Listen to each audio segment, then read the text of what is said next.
Thank you very much for an invitation that I very much appreciate, to take part in the forum and to have an opportunity for being in Beijing and to get to know colleagues and students at this wonderful university.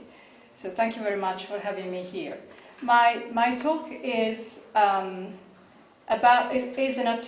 historical attempt to see what are the medium long-term causes of what we are witnessing today. I mean, my colleague has before me talked about the aspiration, the results, and the state of the European Union from a certain point of view.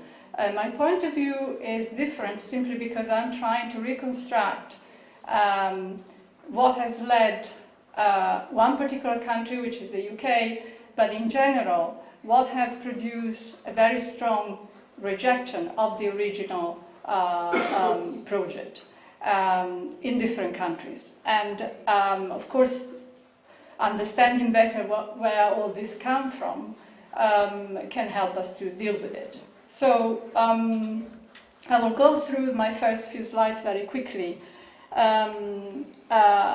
Actually, the one we can skip. There is a debate, of course, on the crucial points of the process of European integration and on the debates on doubts, ideas which were developed in trying to understand what really brought the European integration forward and would actually slow it down. I'm very much interested in the turning point, as many historians are at the moment, and have been actually for now 20 years, on the turning point of the 1970s. So the turning point of the 1970s is very interesting for many reasons. I mean, it's too long, it would take an hour only to discuss that. But it's very interesting from my point of view. The point of view I'm interested in is in marking the shift from first Europe, the Europe of the founders, the Europe of the main core values that my colleague was talking about, to a second Europe that really was never fully created and was an attempt more than a result, and has many thinkers. In this case, I'm referring to Ralph Dahrendorf, that at the time was also a commissioner, a very famous sociologist and intellectual, a European intellectual, who expressed his doubts about the confusion that actually Second Europe seems to be lost in. And that is interesting because the entire debate at Dahrendorf spurs from the understanding of the 1970s, not only Dahrendorf, but other intellectual, economic, taking the economic liberalist approach, people like Andrew Stonefield or Jack Bauman's, who all sort of go back to the turning point of the 1970s. And I think it's interesting to understand what happened farther down the road, particularly with what we all know was a big clash of ideas in the 1980s between Thatcher and the President of the Commission, Delors. This is a nice vignette because it brings you back to what Max was talking about. De Gaulle, we have vignettes in which, the one on the left, on the psychotherapist bench is Thatcher believing to be De Gaulle, and the one on the right is Jacques Delors believing to be Napoleon. Just, sometimes jokes help to understand. What actually happened, which I think is the core, one of my core arguments that I'm very interested in, is what I call at the end of the slides on the fatal embrace between enlargement and deepening. This has been something that also my colleague touched upon. Certainly there is a key, there's a key to be understood there. Was it the fatal embrace? Was actually what caused a deepening of institution more difficult, because enlargement actually brought to a farther and farther bringing in new values, and sometimes values which were running against the original ones. So I think that this is the 1970s and the first enlargement, of course, where the UK was at the core of it, is a major turning point to understand in order to see long-term road from Europeanism to anti-Europeanism. And the second turning point is, of course, the 1980s, where actually the term Euroscepticism begins to pop up, and it's the first time in 1985 it's popularized in the Times. And very often Euroscepticism is used to define policies before the 1980s, but actually it didn't even exist as a term. So this is a time when feelings of Euroscepticism begin to emerge, and in relation particularly to the big leap forward, which is the creation of the single market, where interestingly, and I think for many of you, but very often for students, I mean, the single market is one of the most extraordinary achievements of the European Union, something that really changed the lives. We can change the ideas, and it's very important, but sometimes to change lives of people is perhaps even more substantial. And we can see, the life of people from working to study was completely changed by the possibility of moving freely through the European market of jobs, of education, of course, finance and services. But this also created a big problem in many ways, because the acceleration of change and opposition to Europe began to go together. So the rapid and controversial changes in Europe in the 2 decades leading to 1989, and particularly since then, have produced increasing levels of opposition to the European project and the end of permissive consensus towards further integration. Clearly the Cold War was at the core of the feeling of being part of Europe as being part of the West. Therefore the story, the coherency of the European and Western story really came together and were part of the same narrative. And this is what prevented forms of extreme European or anti-Europeanism to emerge before the mid-late 1980s and the end of the Cold War.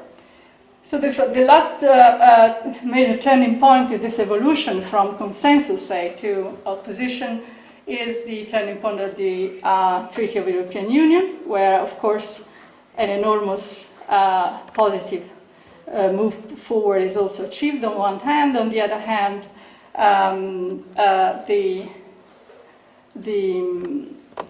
what was felt by public opinions not being a consensual approach to this new long-term goals and cohesion in Europe, and the fact that this new consensual approach could not be reinvented, and it was marked by the experience of the process of ratification of the Maastricht Treaty, and the first example of referendums which turned out to be quite disappointing, so a sign of public opinions beginning to be less convinced than before, simply sometimes for a reason of not being informed, because one of the main questions is sometimes that the project, the European project, had not been able to reach down the basic of a larger public than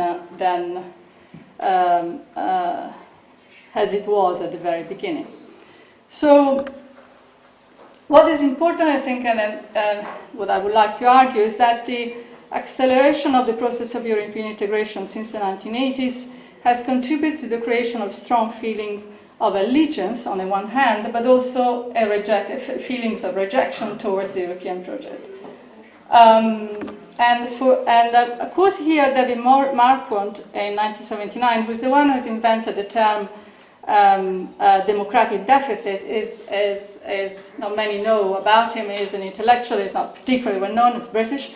But actually, he's the one who created the term democratic deficit to describe the limitation of the European project in reaching out in a wider public, and also in terms of the institution and democratic functioning of the institutions. But he meant it as an intra-systemic criticism. And that's what I'm trying to say. There is a critique to European issues and values which is constructive, which is meant to, and many pro-federalists, many pro-Europeanists would like to see the institution, the European institution, to be even more representative than they are, and that's a positive critique. So I think understanding the critique to Europe also includes understanding what is constructive and make a difference between what is constructive and what is actually destructive.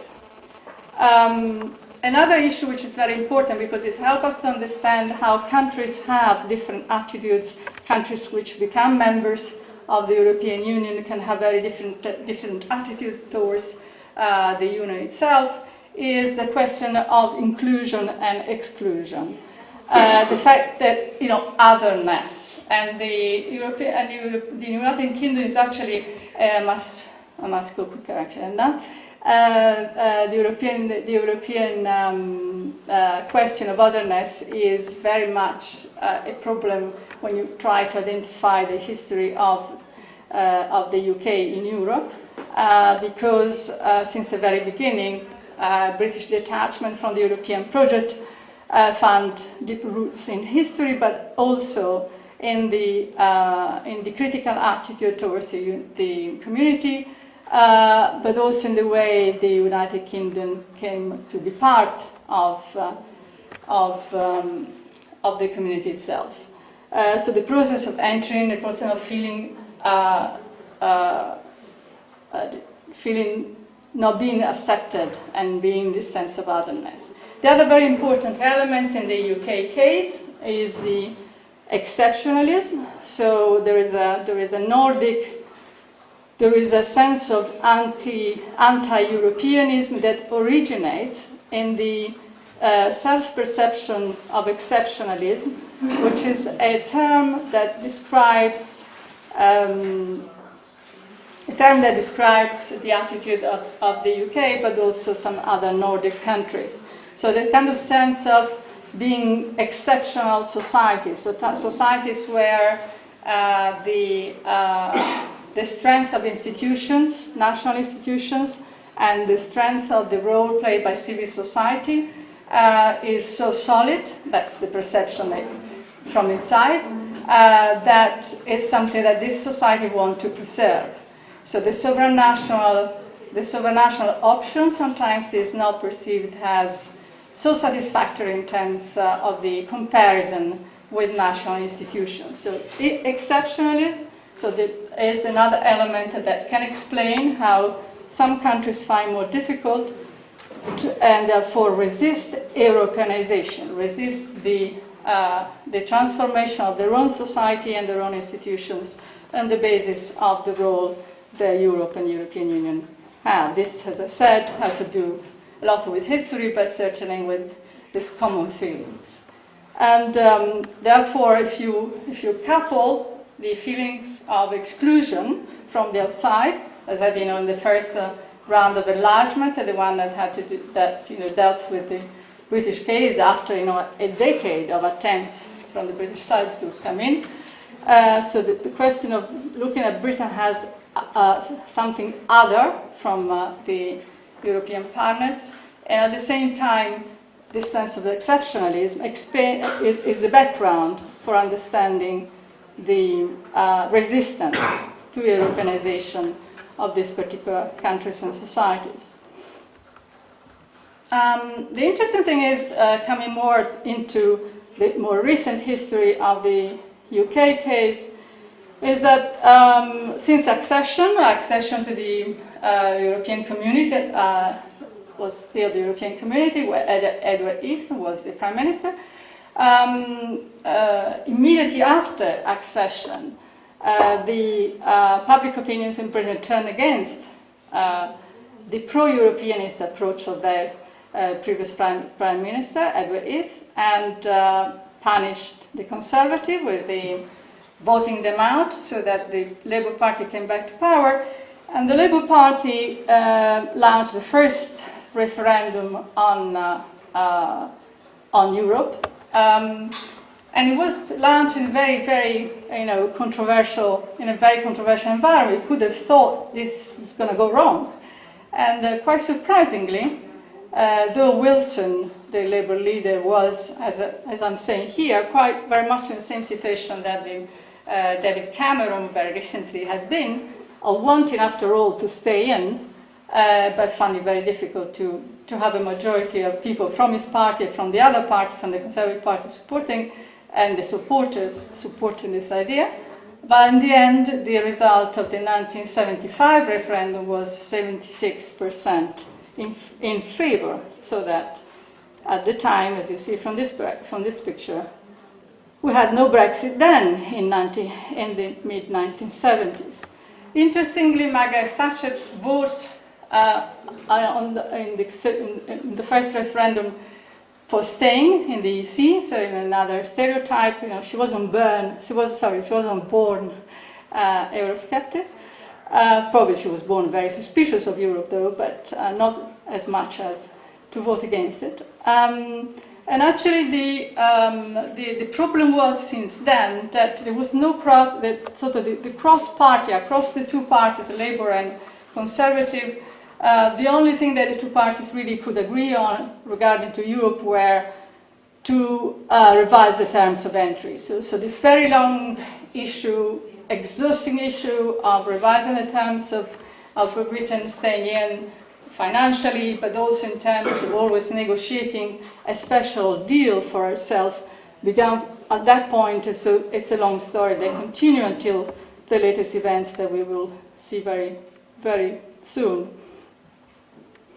Very interesting, another aspect which sort of blends in with the separation between Britain and the rest of Europe that we begin to see coming up slowly from the mid-1970s and then accelerating in the 1980s, is the fact that actually Margaret Thatcher, though she had this extraordinary, we know very well, there was a famous speech given in 1988, which is supposed to be the most controversial speech she ever gave, and which actually created and gave rise to a movement of Euroscepticism and so on. But actually I'm always interested in not much in the very famous part in which she denies that Europe is the creation of the Rome treaties, which actually today wouldn't be so shocking to say, Europe is something bigger than, of course, the Treaty of Rome is very important, but historically Europe is something bigger than that. But actually the interesting part for me is the fact in this speech critical of Europe in terms of the community, but not critical of the history of Europe, she really championed the return of Eastern Central Europe to the core of Europe. So a question that actually links now what I'm telling you about with the debate of this forum in many ways is how much Euroscepticism has to do with the transformation of societies in the globalized world. So is Euroscepticism one of the manifestations of rebellion, if you want, sometimes irrational, sometimes based on strong basis? And this is a question that actually, though, will take a long time to describe in details, but I think it's important to see that the skepticism of today, one goes back to the original term of skepticism, which simply means that you want to understand how something works, maybe sometimes to make it better, is something that is interesting to see more clearly, and it's not just something that has to do with the case of Britain. Going a bit quicker, otherwise I won't be able to finish. The period after Thatcher is a period which is interesting because with Labour Party we see the attempt to move towards a much closer position towards Europe. Famously, Tony Blair was considered one of the East, of the second, perhaps the two only prime ministers which expressed very, very pro-European attitudes. So Edward Heath and Tony Blair. Well, Tony Blair, who's actually defined very well the situation of the prime minister, that between the terrible alternative in Europe, between the terrible alternative of choosing isolation or treason. So if you are not a pro-European prime minister, you are in isolation. You isolate your own country, Britain. If you are too pro-European for your British compatriots, you are in danger of committing treason. So, though he was a pro-European by comparative terms, Prime Minister Tony Blair, he, after signing the Social Charter, which was an important move, contributing to the Lisbon Agenda, unfortunately in the 1990s, the wind continued to blow in the direction of skepticism, and you also have the creation of, unfortunately, in a very important university, surprisingly enough, the London School of Economics, of the first totally Eurosceptic party that was then transformed into the Independence Party. It became very popular in the 2000s with his leader Nigel Farage, but the first founder of it was Alan Sked, who was a professor at London School of Economics. So I would like to, coming down to the last part of my talk, put an emphasis once again on the importance of the enlargement process. Of course, after Britain came in, we had waves and waves of enlargement until the last one in the 90s, and of course the 1980s, the transformation of the slow movement after 1989 towards of return to Europe of the Central Eastern European countries. The next passage in the UK is actually in the 2000s to the Conservative leadership again after the failure, after a very long period of government by Tony Blair, and the return of the Conservative Party in government seems to move the radical choice that Blair defined as we saw just earlier into another very difficult choice, which is the one between isolation and treason, therefore, to repatriation and secession. What do I mean? That actually what it seemed that Cameron was trying to do before the end of the story, when the referendum was then became inevitable, was to negotiate repatriation of powers from the European Union to Britain, and in that way satisfying public opinion enough at home to avoid secession. Unfortunately, this attempt failed. I think it was not handled very well on both sides, certainly not from the Cameron side, and the referendum became inevitable, and the result, as we all know, was 51.9%. They won over 48.1%, so an extraordinary and a ridiculous majority.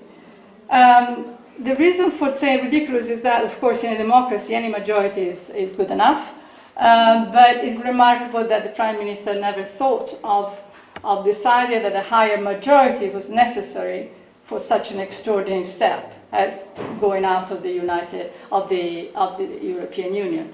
If we change our constitution in our countries, it is always neither a very high majority, a qualified majority, and in this case, nobody thought that perhaps a qualified majority would have been a correct idea to introduce in the referendum.